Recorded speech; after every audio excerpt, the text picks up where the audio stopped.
हरे कृष्णा। सभी वैष्णव भक्तों के चरणों में दंडवत प्रणाम।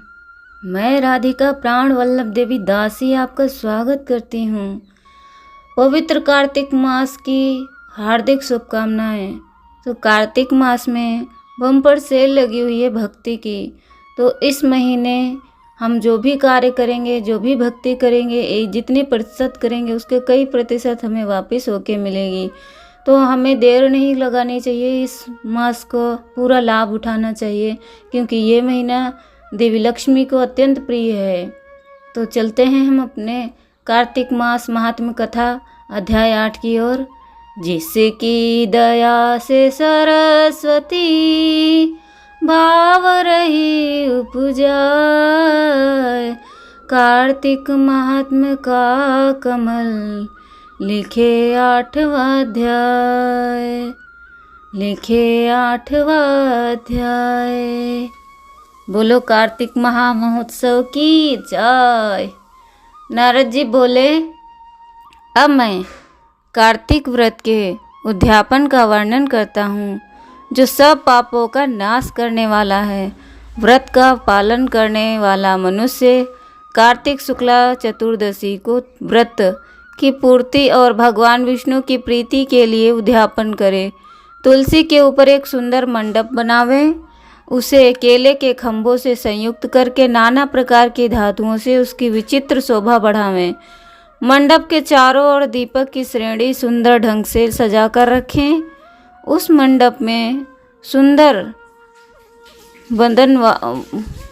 बदनवारों से सुशोभित 4 दरवाजे बनावें और उन्हें फूलों से तथा चंवर से सुसज्जित करें। द्वारों पर पृथक पृथक मिट्टी के द्वारपाल बनाकर उनकी पूजा करें। उनके नाम इस प्रकार हैं: जय, विजय, चंड, प्रचंड, नंद, सुनंद, कुमुद, कुमुदाक्ष। उन्हें चारों दरवाजों पर 2-2 क्रम से स्थापित कर भक्तिपूर्वक पूजन करें। तुलसी की जड़ के समीप 4 रंगों से सुशोभित सर्व तो भद्र मंडल बनावें और उसके ऊपर पूर्ण पत्र तथा पंचरत्न से संयुक्त कलश की स्थापना करें। कलश के ऊपर शंख चक्र गदाधारी भगवान विष्णु का पूजन करें। भक्ति पूर्वक उस तिथि में उपवास करें तथा रात्रि में गीत, वाद्य, कीर्तन आदि मंगलमय आयोजनों के साथ जागरण करें।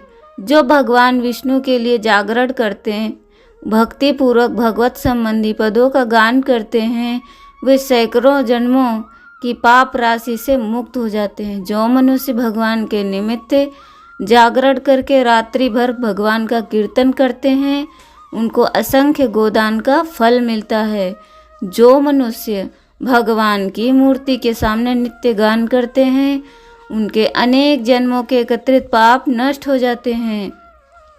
जब भगवान के सम्मुख बैठकर कीर्तन करते हैं और बंसी आदि बजाकर भगवत भक्तों को प्रसन्न करते हैं तथा भक्ति में रात्रि भर जागरण करते हैं, उन्हें करोड़ों तीर्थ करने का फल मिलता है। उसके बाद पूर्णमासी में एक सपत्निक ब्राह्मण को निमंत्रित करें। प्रातःकाल स्नान और देव पूजन करके वेदी पर अग्नि की स्थापना करें और भगवान की प्रीति के लिए तिल और खीर की आहुति दें।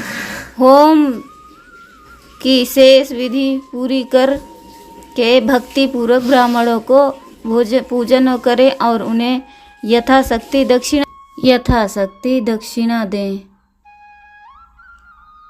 और उनसे फिर क्षमा प्रार्थना करें कि आप सब लोगों की अनुकंपा से मुझ पर भगवान सदैव प्रसन्न रहें। इस व्रत को करने से मेरे 7 जन्म के किए हुए पाप नष्ट हो जाएं और मेरी संतान चिरंजीवी हो।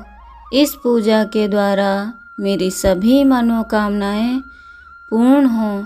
मेरी मृत्यु के पश्चात मुझे अतिशय दुर्लभ विष्णु लोक की प्राप्ति हो। पूजा की समस्त वस्तुओं के साथ गाय भी गुरु को दान दें। उसके पश्चात घर वालों और मित्रों के साथ स्वयं भोजन करें। भगवान द्वादशी तिथि को शयन से उठें त्रयोदशी को देवताओं से मिले और चतुर्दशी को सबने उनका दर्शन एवं पूजन किया।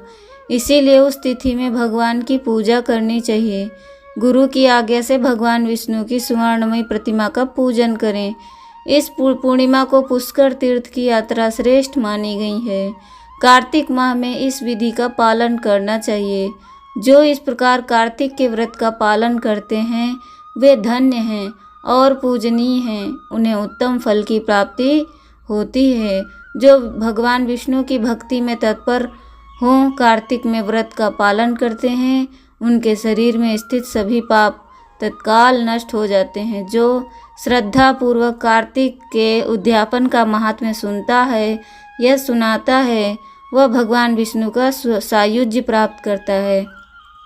हरे कृष्णा। तो कार्तिक मास महात्म्य कथा 8वें अध्याय का समापन होता है। अब हम मिलते हैं आपसे अगले अध्याय में। तब तक के लिए भगवान का भजन करें, हरि नाम संकीर्तन करें और प्रसन्न रहें। हरे कृष्णा।